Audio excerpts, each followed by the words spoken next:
ഇന്നത്തെ വമ്പിച്ച വിലക്കയറ്റാണ്.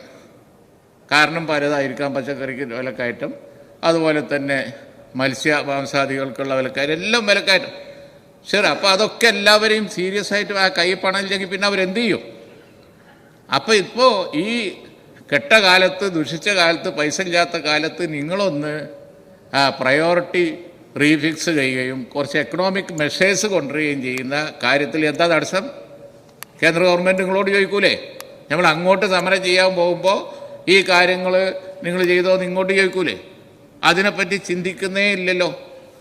അപ്പം അങ്ങനെ വരുമ്പോൾ ഏറ്റവും അധികം ഞാനിവിടെ അടിയന്തര പ്രമേയം വളരെ വ്യക്തമായിരുന്നു, പ്രതിപക്ഷേതാവിൻ്റെ പ്രസംഗം വ്യക്തമായിരുന്നു. വ്യക്തമാകാത്തത് ധനകാര്യമന്ത്രിയുടെ മറുപടിയാണ്, നിർഭാഗ്യകരമായി പറഞ്ഞാൽ. ഇപ്പോൾ അങ്ങ് വായിച്ച കണക്കിൽ നിന്ന് തന്നെ 8 മാസം അല്ലാതെ ഒരു കൊല്ലവും അതിലധികവും UDF ഗവൺമെൻറ് കാലത്ത് കുടിശ്ശിക വന്നിട്ടില്ലല്ലോ. അവസാന കാലത്ത് കുറച്ച് കുടിശ്ശിക വന്നത് എടുത്തിട്ടാണ് മുഴുവൻ കുടിശ്ശികയാണെന്ന് പറഞ്ഞ് നിങ്ങൾ പ്രചരിപ്പിച്ചു. അതിലൊരു കുടിശ്ശിക എന്ന് പറഞ്ഞാൽ ഇവിടെ മുനീർ വിശദീകരിച്ചു, പോസ്റ്റൽ ഡിലേ ആയിരുന്നു, സെൻറ്റ് ആയിരുന്നു. അത് തന്നെ 2 മാസം 3 മാസം മാക്സിമം ഡിലേ അങ്ങനെ അന്ന് വന്നിട്ടുള്ളൂ. പക്ഷെ ഇപ്പോൾ പോയി കൊല്ലത്തിലധികം 1.5 കൊല്ലം എല്ലാ പെൻഷനും. സർ, ഇങ്ങനെ പോയി കഴിഞ്ഞിട്ടുണ്ടെങ്കിൽ ഇത്ര അധികം വിലക്കയറ്റും, ഫ്രീ ചികിത്സക്ക് ഗവൺമെൻറ് ആശുപത്രികളെ ആശ്രയിക്കുന്നിടത്ത് ഒരു സംവിധാനം ഇല്ലാത്തയൊക്കെ ഒരു കാലഘട്ടത്തിൽ ഈ അംഗപരിമിതർ അവരെന്ത് ചെയ്യും? ഹീമോഫീലിയ രോഗികൾ, സർ, ഞാനും സാമൂഹ്യക്ഷേമ വകുപ്പ് പല പ്രാവശ്യം കൈകാര്യം ചെയ്ത അവർക്ക് അത് സംബന്ധിച്ചുള്ള മരുന്ന് കിട്ടിയില്ലെങ്കിൽ ജീവിക്കാൻ കഴിയില്ല. അങ്ങനെയുള്ള ആളുകൾ എന്ത് ചെയ്യും? സർ, അതുകൊണ്ട് ഗവൺമെൻറ് എവിടെ പാർട്ടി ചർച്ച ചെയ്താലും തിരക്കില്ല, എവിടെ ചർച്ച ചെയ്താലും തിരക്കില്ല, നീട്ടിവെക്കാൻ കഴിയാത്ത ഒരു കാര്യമാണ് ഞങ്ങളിന്ന് അടിയന്തര പ്രമേയമായി കൊണ്ടുവന്നത്. ഈ തരത്തിലുള്ള ഡിലേ ഈ ചർച്ചയുടെ ഫലമായിട്ടെങ്കിലും ഒന്ന് അവസാനിച്ച് കിട്ടണം. നിങ്ങൾ എവിടെ ചർച്ച ചെയ്താലും തിരക്കില്ല. ഇവർക്ക് പണത്തിന് വേണ്ടി കാത്തിരിക്കാൻ കഴിയില്ല, ഒരു രക്ഷയില്ല. അപ്പോൾ അതുകൊണ്ട് അതിന് വ്യക്തമായ ഒരു മറുപടി ഇല്ലാത്ത സാഹചര്യത്തിൽ ഞാനും എൻ്റെ പാർട്ടിയും മുക്കൗട്ടാണ്. യെസ് സർ, സാമൂഹ്യ സുരക്ഷാ പെൻഷൻ സമയത്ത് ലഭിക്കാത്തത് മൂലം കേരളത്തിലെ പാവപ്പെട്ട ഒരുപിടി കുടുംബങ്ങൾ ഇന്ന് വളരെ വലിയ പ്രയാസത്തിൽ കഴിയുകയാണ്. മരുന്ന് മേടിക്കാൻ നിവൃത്തിയില്ലാത്തവർ, അവരുടെ വീടിൻ്റെ അത്യാവശ്യമായ കാര്യങ്ങൾ നിർവഹിക്കാൻ ഒക്കെ വേണ്ടി കാത്തിരിക്കുന്ന ഒരു സാഹചര്യം ഭരണകക്ഷി പ്രതിപക്ഷ ഭേദമന്യേ എല്ലാവർക്കും ബോധ്യമുള്ള കാര്യമാണ്. സർ, ഇക്കാര്യത്തിൽ ഈ അടിയന്തര പ്രമേയത്തിലൂടെ ഈ വിഷയം ഉന്നയിച്ചപ്പോൾ തീർച്ചയായിട്ടും അത് സഭ നിർത്തിവെച്ച് ചർച്ച ചെയ്യാനും ഈ വികാരം, പാവപ്പെട്ട മനുഷ്യൻ്റെ വികാരം പൂർണ്ണമായി ഉൾക്കൊള്ളാനും സർക്കാർ തയ്യാറാകേണ്ടതാണ്.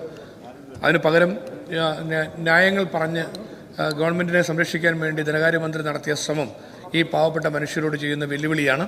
ഇത്രയും വലിയ പാവങ്ങൾ വിഷമിക്കുന്ന ഈ സാഹചര്യത്തിൽ സാമൂഹ്യ സുരക്ഷാ പെൻഷൻ കൊടുത്തു തീർക്കാൻ തയ്യാറാകാത്ത ഗവൺമെന്റിന്റെ നിഷേധാത്മകമായ നിലപാടിൽ പ്രതിഷേധിച്ചുകൊണ്ട് ഈ വാക്കൂട്ടിൽ പങ്കെടുക്കും. സർ, ഈ പെൻഷൻ ലഭിക്കാത്തത് ഇവിടെ സൂചിപ്പിച്ച പോലെ തന്നെ വലിയൊരു പ്രതിസന്ധി സാധാരണക്കാരുടെ ഇടയിൽ, നിരാലംബരുടെ ഇടയിൽ ഉണ്ടായിട്ടുണ്ട്. ഞങ്ങൾ ആവശ്യപ്പെടുന്ന സർക്കാരിൻ്റെ മുൻഗണന ഈ വിഷയത്തിൽ ഉണ്ടാവണമെന്നുള്ളതാണ്.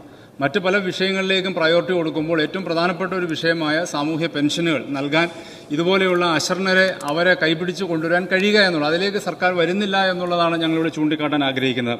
സർ, അതുപോലെ തന്നെ ഈ പെൻഷനുകൾ ഏകീകരിച്ചു പോകുമ്പോൾ ക്ഷേമനിധി പെൻഷൻ അടക്കമുള്ള കാര്യങ്ങളിൽ അതൊരു ഇരട്ടത്താപ്പ് തന്നെയാണ് അക്കാര്യത്തിൽ. സ്വന്തമായ അംശാദായം അടയ്ക്കുന്നവരുടെ പെൻഷൻ അതും അനന്തമായി നീണ്ടുപോകുന്ന സാഹചര്യം ഇന്നുണ്ടാവുകയാണ്. ഇപ്പോൾ ഗവൺമെൻറ് ഇതിൻ്റെ അകത്ത് ഒരു മുൻഗണന വെക്കുന്നില്ല. ഇപ്പോൾ നിങ്ങൾ ലക്ഷ്യം വെക്കുന്ന നിയമസഭാ തെരഞ്ഞെടുപ്പ് അടുക്കുമ്പോൾ എല്ലാ പെൻഷനും കൊടുക്കാമെന്നുള്ളതായിരിക്കും. ഇനി എന്തായാലും അത്തരത്തിലുള്ള പരിപാടികളൊന്നും നടക്കുമെന്ന് നിങ്ങൾ കരുതണ്ട. നിങ്ങളുടെ കഴിഞ്ഞ സന്ദർഭത്തിൽ നിങ്ങളുടെ കിറ്റും അവസാന കാലത്ത് കൊടുത്ത പെൻഷനും ഒക്കെ കഴിഞ്ഞ തെരഞ്ഞെടുപ്പിൽ ജനങ്ങളുടെ കണ്ണിൽ പൊടിയിടാൻ കഴിഞ്ഞിരുന്നെങ്കിൽ ഇനി അത് ഉണ്ടാവാൻ പോകുന്നില്ല. കാരണം നിങ്ങളുടെ ഇരട്ടത്താപ്പ് ജനം തിരിച്ചറിഞ്ഞിരിക്കുന്നു എന്ന യാഥാർത്ഥ്യം ഇനിയെങ്കിലും നിങ്ങൾ മനസ്സിലാക്കുക. ഈ പെൻഷൻ കുടിശ്ശിക അടിയന്തരമായി കൊടുത്തു തീർക്കാനുള്ള നടപടി ഉണ്ടാവണം. ചർച്ച ചെയ്യാതെ പ്രതിഷേധിച്ച് വാക്കൗട്ട് ചെയ്യുന്നു. പട്ടിണി പാവങ്ങളായ മനുഷ്യർ മരുന്ന് വാങ്ങാൻ കഴിയാതെ, ഒരു ഹോസ്പിറ്റൽ പോകാൻ കഴിയാതെ നരകയാതന അനുഭവിക്കുമ്പോൾ അത് അടിയന്തര പ്രാധാന്യമുള്ള വിഷയമല്ല എന്ന് പറയുന്ന ഒരു ഇടതുപക്ഷ സർക്കാരിന് എങ്ങനെയാണ് സർ സാധിക്കുന്നത്? സർ, ഒരുപാട് ബുദ്ധിമുട്ടാണ് സാധാരണ മനുഷ്യർ അനുഭവിച്ചുകൊണ്ടിരിക്കുന്നത് പെൻഷൻ കിട്ടാൻ കഴിയാത്തതിന് ഭാഗമായിട്ട്. അതിൽ ഭിന്നശേഷിക്കാരുടെ വിഭാഗം അനുഭവിക്കുന്ന ഒരു ബുദ്ധിമുട്ട് എന്ന് പറഞ്ഞാൽ പറഞ്ഞറിയിക്കാൻ കഴിയാത്തതാണ്.